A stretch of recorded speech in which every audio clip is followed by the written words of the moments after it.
All right.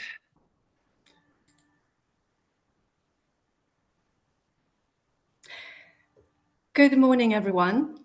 My name is Maria Martis-Suit. I'm a policy analyst at European Policy Centre, EPC, here in Brussels. And I'm delighted to welcome you to the latest edition of EPC Talks Geopolitics. Since its inception in 2021, these series have brought together numerous decision makers and thought leaders for conversations on key issues of relevance to Europe and the world.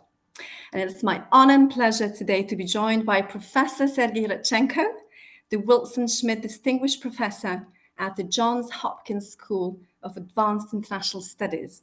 As a historian and expert in the Cold War nuclear history and Sino-Soviet relations, Professor has served as a global fellow at the Woodrow Wilson Center and as the Zhejiang Distinguished Professor at East China Normal University. He's also the author of several books on the Cold War, including Two Suns in the Heavens, the Sino-Soviet Struggle for Supremacy, and his forthcoming To Run the World, the Kremlin's Cold War Bid for Global Power. Very warm welcome once again, and thank you for joining us, Professor Radchenko. No, thank you. I'm so honored to be here and very happy to talk. Thank you. Just before we jump into the conversation, I would like to highlight to all the listeners and viewers online that you're most welcome to type your name and questions as we go, so not just at the end of the conversation, in the Q&A box, which you can see just at the bottom. And this way to constructively integrate you and as part of this conversation. Professor, let me start with reflections on the fact that many civilizations tell the story of the rise and fall of empires, as they expand, but also shrink through force, through war. And there are, of course, moments of peace, or perhaps I should say absence of war. And it very much depends, on the ambitions and desires or the strength and weaknesses of those empires. That's not to say that smaller states don't matter, but that's predominantly how we've been approaching the global affairs. And turning to Russia specifically, all the way back to the Russian Empire, to the Bolshevik Revolution, Lenin, Stalin, into the Cold War, and after the Cold War, all the way to the present day. Would you say that the continuities of Russian foreign policy are far more pronounced as opposed to change? And perhaps you could dwell a little bit more on those key features or traits that underpin that continuity, the quest for legitimacy perhaps, or the great power, державность, and what have you. Thank you very much. No, thank you. This is an excellent question. I think a wonderful question to start us out with. I have just completed a book on this very subject. In fact, just a second. I just received my copy, so here it is. To Run the World. This is a history of the Cold War as told from mainly the Soviet perspective, although also from the Chinese perspective as well. And one of the things that I found while writing this was a sense of a déjà vu. We are living through a period now that in so many ways resembles the Cold War. And that is something somewhat unexpected. Remember that moment in 1989? November 1989, the Berlin Wall falls. You have a series of democratic revolutions across Eastern Europe. By 1991, the Soviet Union itself ceases to exist. And there's this sense that we are truly living in a new era. Well, here, 30 years later, we are returning to some of those themes that were also prevalent during the Cold War. So I do see continuities. After all, countries take generations, centuries to change, and there is an unchanging aspect. I won't overemphasize it, because if we say that Russia never changes, it just means that we're ignoring in parts of history where it did rapidly change. But there is some continuity to the kind of policies that Moscow has pursued from the Tsarist times to the Soviet times, and you might argue even today. So I'll look at a particular stage in that long array of history in my book, focusing on the years from sort of mid-1940s, from the end of the Second World War, and going all the way to the end of the what increasingly is today called the First Cold War. Not to hint at another one coming, but then I also have an epilogue on Putin connecting some of the dots. What I argue is that the Soviet leaders, from Stalin really all the way to Gorbachev, valued status.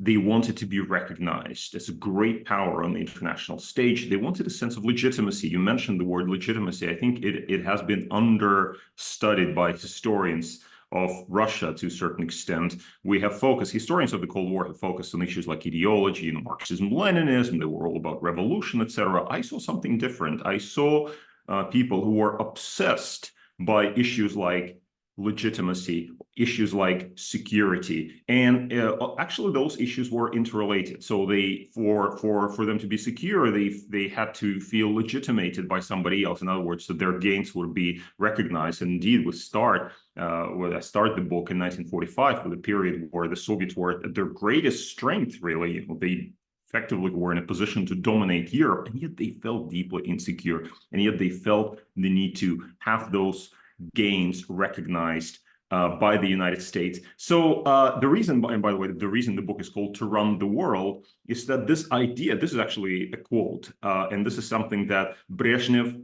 allegedly told Kissinger. Now, that's in Kissinger's retelling to Nixon. When Kissinger traveled to Moscow in 1973, Brezhnev took him outside to a little dacha, and not a little, actually, for a large dacha outside of Moscow in Zavidovo, and they went hunting boars, if you can imagine that.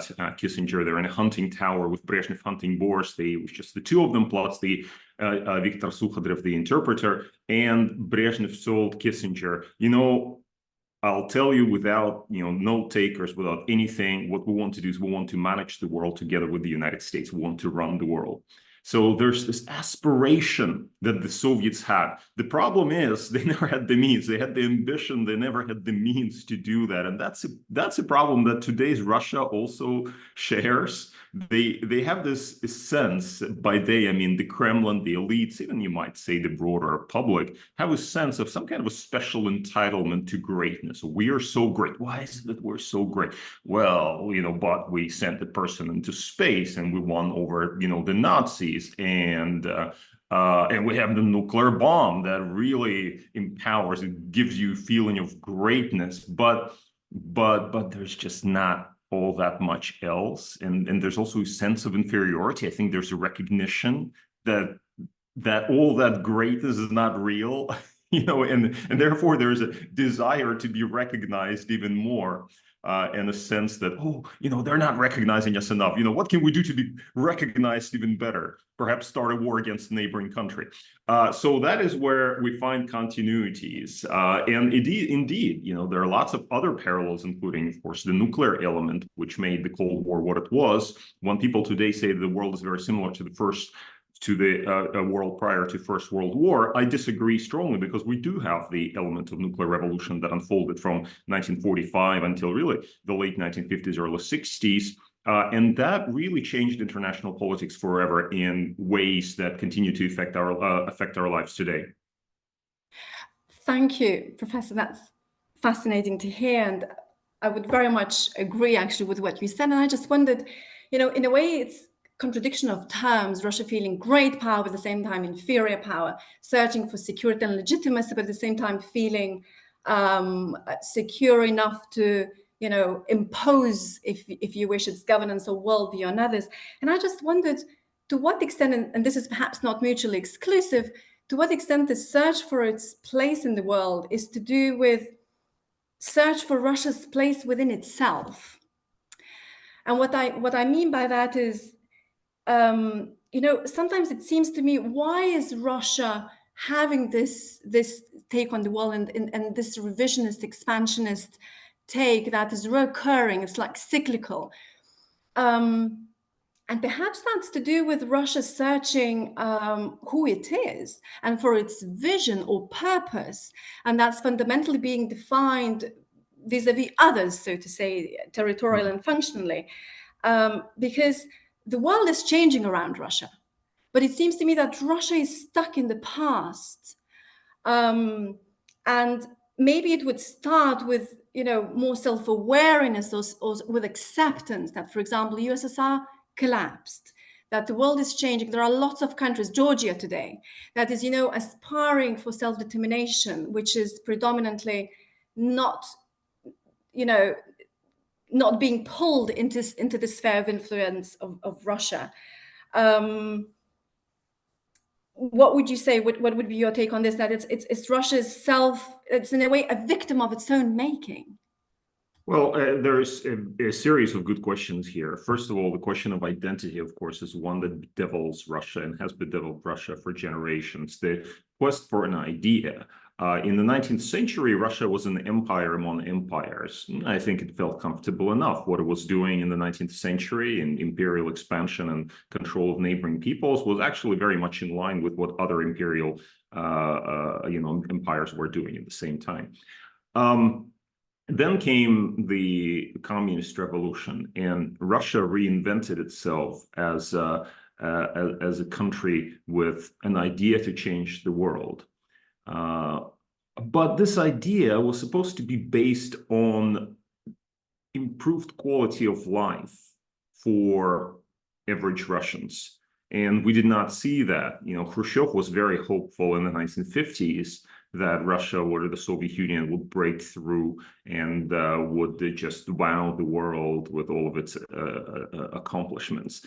One of the interesting things I discovered in the book was a conversation between Khrushchev and Mao Zedong in 1958, which we haven't seen before, where Khrushchev goes to Beijing and they meet with Mao Zedong inside of a swimming pool. It's a well-known episode, but we didn't have the record of this particular conversation. And there they start to talk about the future of the world. And it is ridiculous. It is ridiculous what they were proposing, this kind of vision of absolute utopia, cornucopia of just boundless wealth, etc., and toilets made of gold and so on and so forth.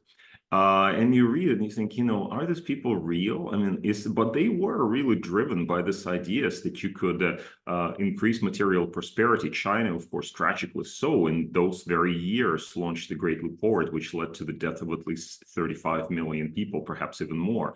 The Russians also, the Soviets were doing that in their domestic policies. Khrushchev promised in 1960 to build communism by 1980. As the joke goes, you remember the Soviet joke that instead of fulfilling this promise, they decided to host the Olympics in 1980. And that kind of tells the story. By the mid-1960s, they realized that this idea of building communism was actually an unachievable dream. And you can see this very clearly in the internal records of the Soviet Communist Party when they debated the economic questions at the Politburo. They realized they were losing the Cold War. In 1968, Yuri Andropov wrote a memorandum to Brezhnev in which he literally said, we're losing the Cold War. We're not investing enough in education.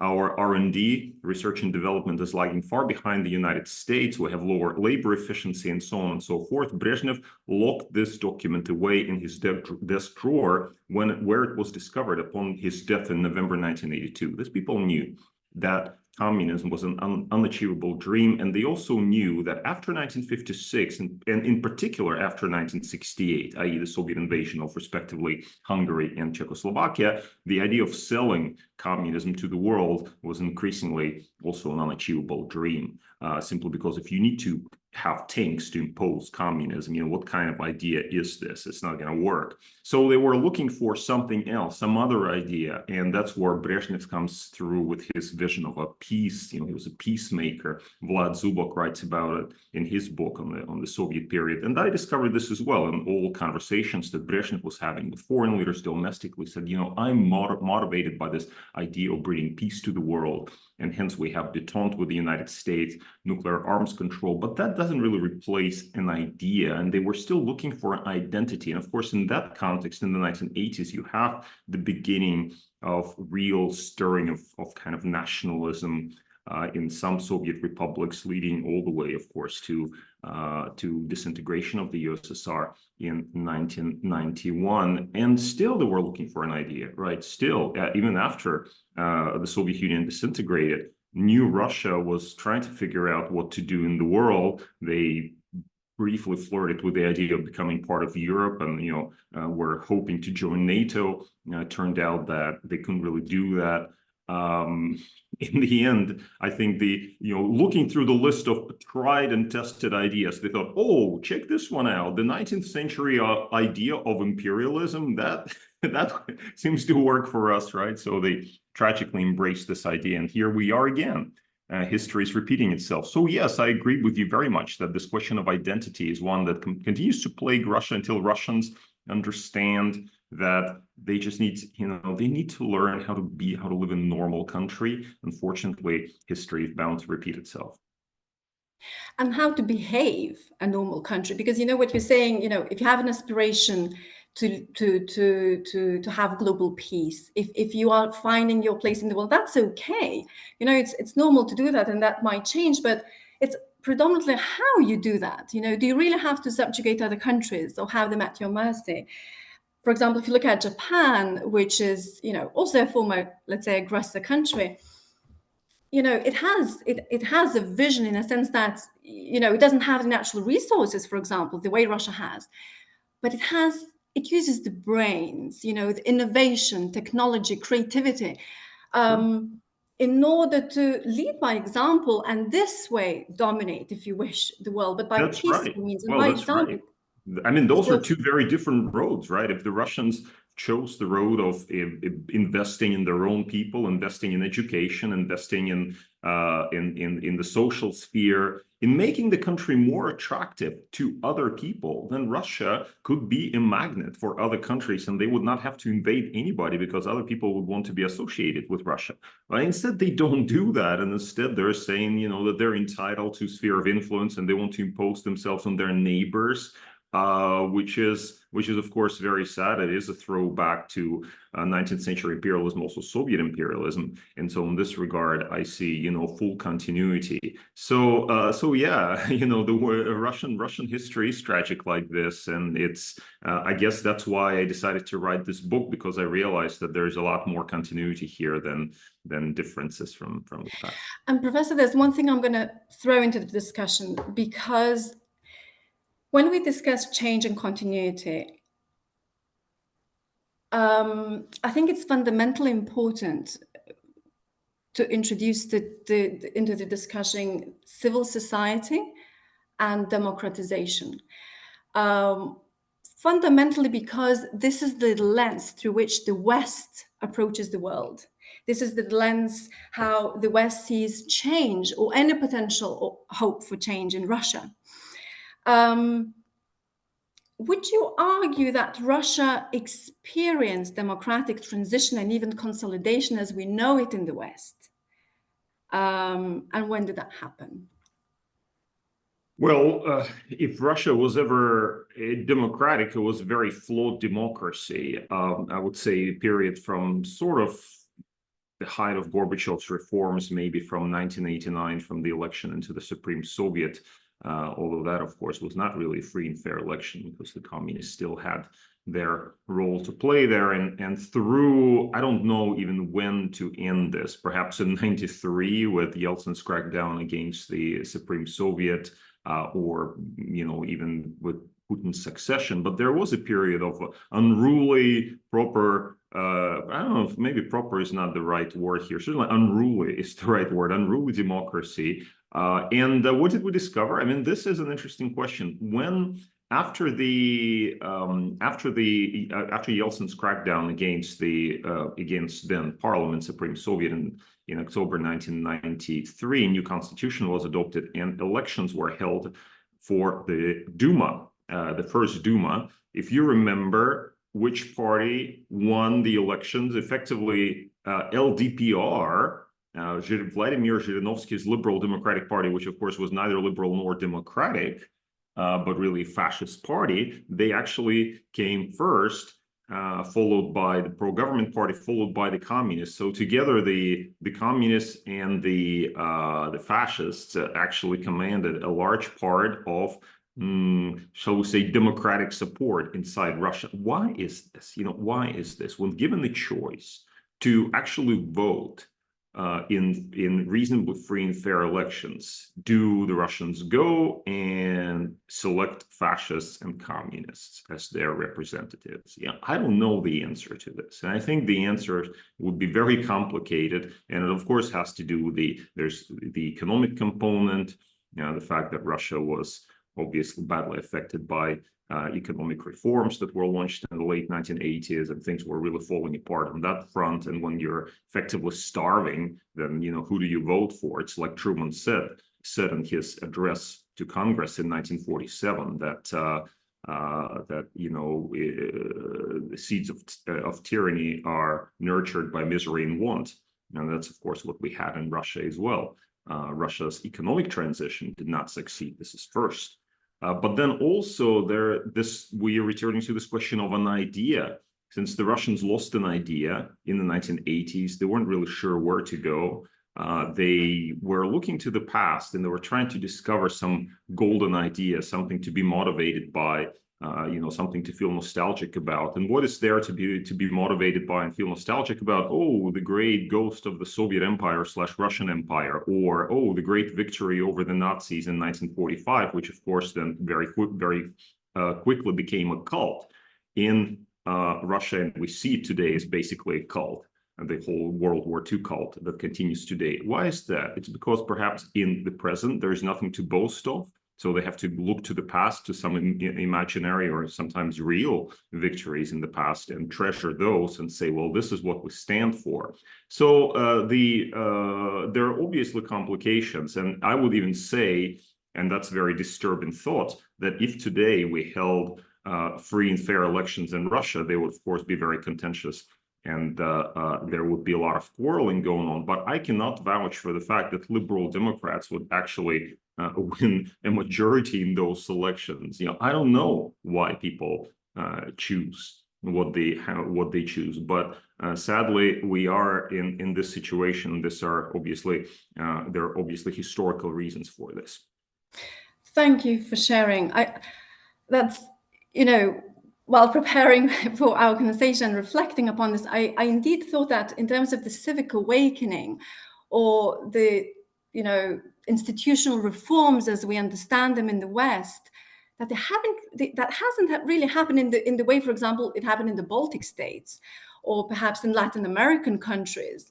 And once there is a pocket of change, it somehow gets suppressed by the authorities, and that there've been some changes, but they do not amount to the transformative power to reorganize the ruling elites and regrouping of elites. And I would like to refer to the article that you wrote in February in The Spectator with regard to the elections in Russia. And you said, with Navalny's death, Russia has symbolically turned the corner. There is no more faith, nor any more hope, and no longer any prospect for that beautiful Russia of the future that Navalny tried so hard to keep alive in our collective imagination. He died trying. Looking a bit ahead, Professor, considering how continuities outweigh the change, do you think Russia is going to change, or do you see a future pathway for Russia to transition away from this revisionist ambitions, as we call them, or are we being, fool's advocates here a little bit? Well, hope dies last, as they say, and we have to be mindful of similar debates back in the 70s and 80s when nobody really thought that the Soviet Union was going to collapse. Then Mikhail Gorbachev comes to power in March 1985, and things start to change really, really rapidly. You mentioned before this question of civil society, and that is something that Russia notably lacks. And so even those reforms, as part of the problem, of course, those reforms in mid-1980s and late 1980s, they were driven from above. They were driven by elites, and they were not driven necessarily from below. Then some of those reforms did trickle down to large masses of population. You remember massive demonstrations in Moscow in late 1980s, early 1990s. That is also certainly a fact. So people can be mobilized, but the screws have to be untightened first. We do not see this happening under the present regime, which is turning increasingly dictatorial. But once Putin is gone, there's certainly a possibility that we'll have either an inflection point or at least an opportunity to pursue a more moderate course, just like in 1953, after the death of Stalin, there was a considerable, let's say, there was a considerable moderation of the communist regime. That does not mean that they abandoned communist dictatorship, and indeed, the country continued under the rule of Communist Party until the 1980s, but certainly was not Stalinism. It was not that bad. So I think there are possibilities. And another thing that gives me some hope is that in the ideological sense, the Soviet regime was more resilient than the current regime. Why is that? Because the Soviets did have a fairly well-structured ideology. There was an ideological department. It was all consistent. The party had was influential at every level. There were party cells everywhere. The party directed affairs of every aspect of state life and foreign policy. We don't see this today. There is no real party of power. There's United Russia that doesn't matter. There's the Siloviki that obviously, do their own thing. And then there's Putin, which who calls all the shots. So with Putin gone, there is certainly a possibility that the system will prove to be more fragile in ideological sense than the Soviet Union proved after Stalin's death. And this is not to draw a direct comparison between Stalin and Putin, by the way. When people make that comparison, I think they don't really know what they're talking about, simply because Stalinism was, with all that we know about hideous regime of Putin's, he's certainly not a Stalin. Thankfully, he may still become, but not yet. In any case, the Soviet regime under Stalin and post-Stalin was more resilient in this sort of sense than Russia is today in ideological terms. Now, in economic terms, on the other hand, things are a little bit more complicated because Russia's economy today is more adaptable than the Soviet economy. If you think about why the whole Soviet enterprise collapsed, the biggest answer to this, fundamentally, is the failure of the Soviet economy. Here, I've got a prop here on my shelf. I'll show you. Show our viewers. I always have that. I use it in my class. But this here is, of course, Soviet toilet paper. And you can see, if you could feel it, you would recognize that it's not of great quality. The Soviets could not compete. Today, if you go to Russia, you'll recognize that actually, in terms of consumer goods, in terms of agriculture, in many across a large number of economic indicators, Russia is not doing too badly. Now, of course, it's suffering under sanctions and it's having trouble importing chips, and long-term prospects of the Russian economy are very uncertain. And the fact that it's over-investing in the military is certainly a long-term liability. But it is muddling through in the way that the Soviets ultimately could not do in the 1980s. So that is a factor for stability of the regime. So as a good academic, I will say, on the one hand, on the other hand, as far as the future is concerned, but I remain hopeful. And that brings us to the war in Ukraine. I cannot but begin the discussion about the war with the fact that there were so many signals through actions, but also words of Russia's possible intentions. And yet, as a collective West, we failed to deter Russia in Ukraine. We didn't do enough. And in terms of signals, there was this famous Munich speech where Putin declared no one feels safe, where he opposed NATO's eastward extension, the US missile shield in Europe. There was Russia-Georgia war, annexation of Crimea. Even in 2021, the amassing of Russian troops and equipment on border with Ukraine. What could have been done preventatively to deter Russia from attacking Ukraine, and why didn't we do it proactively? Well, so this is, again, a complicated question. Let's go back to the early 2000s. We had Putin. By the way, I always felt that Putin's regime was bad news. Certainly, even when I could vote, I never voted for Putin, thanks God. And I felt that having this person in charge of Russia was really a recipe for disaster. Nevertheless, if we go back to the early 2000s, Putin was making sometimes reasonably positive sounds. He was on good terms with Western leaders, and he did not always talk about historical revisionism. He talked about democracy. He talked about, the importance of economic recovery, hence his statement that Russia is rising from its knees, which later acquired a very sinister connotation. But he was talking about this mainly in a positive context back in the early 2000s. And he talked about Russia's membership in NATO, if you remember. So to say that Putin was from the start, from that moment in Dresden in 1989, when he realized the Soviet Union was falling apart, he had this idea to restore the Soviet Empire. I think this is a historical, and we will, of course, we'll know later when we have documents. Maybe some things we'll never know, but we will probably be able to trace evolution of Putin's thinking much better than we can today. But you rightly identified 2007 as an important turning point with his Munich speech, and if you read it today, you'll see the bitterness, the resentment of being somehow mistreated. That's another feature of Russian and Soviet policymakers. Anger, the resentment. How, why is it that we're treated like this? That's unfair. What is this? Who are they to treat us like this? As I say in my book, quoting Dostoevsky's Raskolnikov, are we, trembling creatures, or do we have the right? Remember that monologue in Crime and Punishment? And Putin has that. Putin clearly has that. He's very bitter.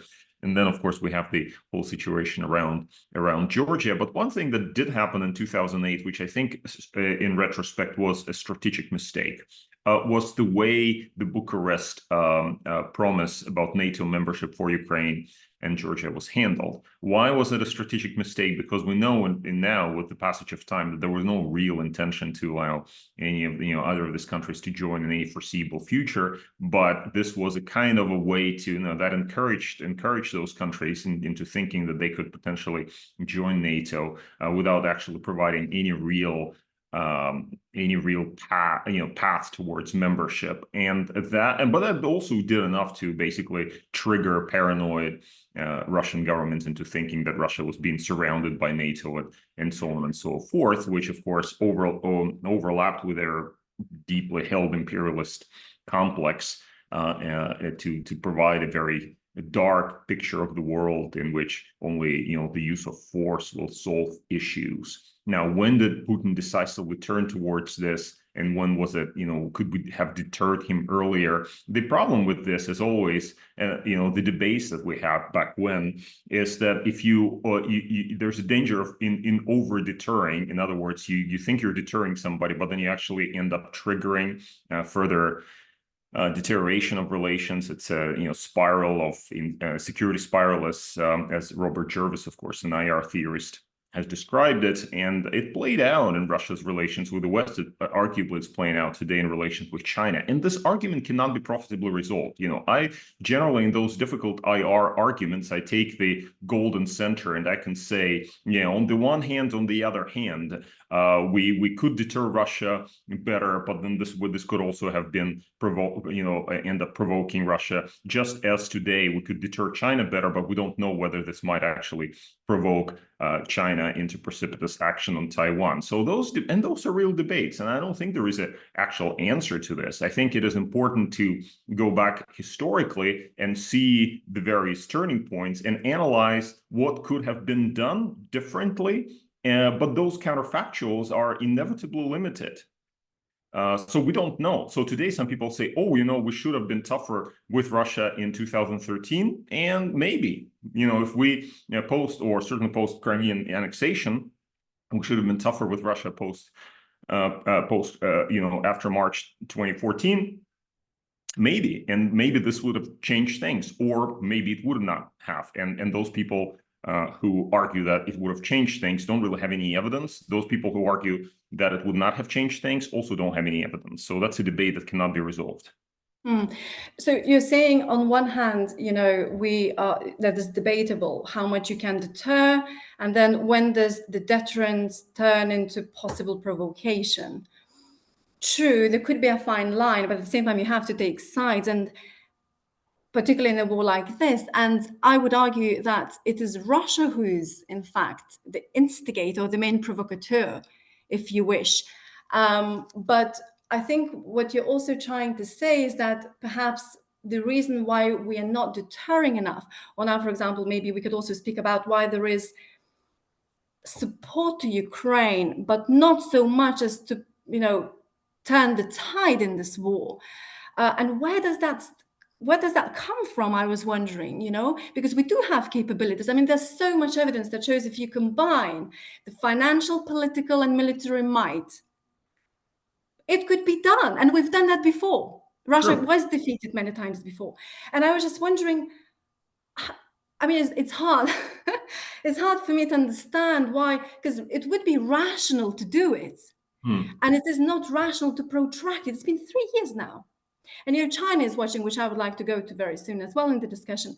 I sometimes wonder, could it be fear of this fear of escalation and which borders on sensibility and rationality, but it's basically that the problem in the West is maybe emotional and driven by fear that, this could indeed lead to Russia's defeat, but what then? What if they retaliate? Maybe it will be nuclear war, and maybe Ukraine is not.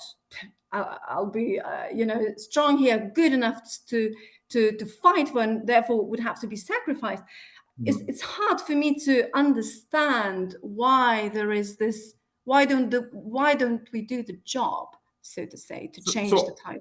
I understand it to a certain extent, and here's how I would see it. We do not know the future. If we had a crystal ball and we could say, if we follow this particular course of action, then this will lead to everything ends fine and the world lives happily thereafter, then of course we'll follow a particular course of action. But since we don't know, we can only just map out particular different courses of action. So let's take a look at different alternatives. One alternative is to basically stand up to Russia, really get, especially for the Europeans, to start working together properly, and not just promise and promise and promise, but actually work better together, which we have arguably not seen as much as we would like to.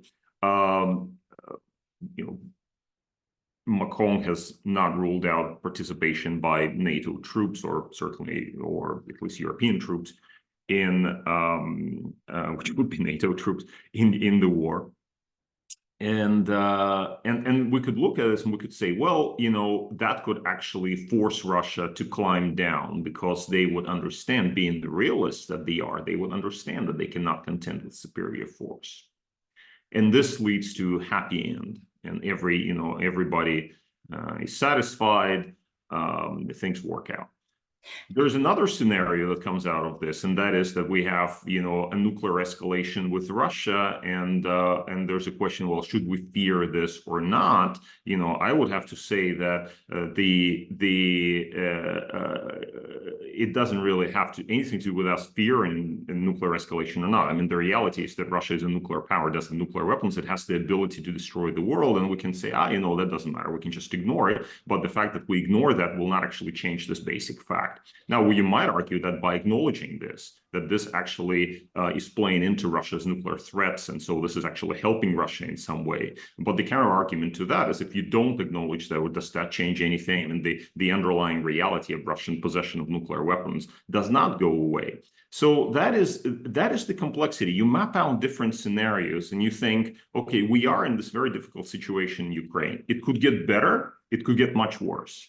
And which policy do we need to follow in order to get to where we need to be? Nobody can give 100% guarantee that we'll end up there, right? We might end up in something a completely different place, a much worse place. That is what is kind of paralyzing policy. And there's also this uncertainty about Russia's intentions, because you might say, especially if you're in the Baltic states or if you're in Poland, you might say, if Russia is victorious in Ukraine, then the next thing, they'll invade the Baltic states, or they'll invade Moldova, or they'll invade Poland, and test the credibility of Article 5 of NATO.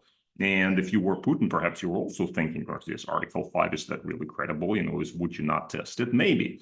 But you could also say, well, but on the other hand, maybe they won't, because Article 5 is a real thing. Maybe they will not dare to test it. And so, as horrible as things are in Ukraine, but really the threat of Russian expansion and occupation of Europe or whatever is not a realistic threat, because they don't have the capabilities of doing so.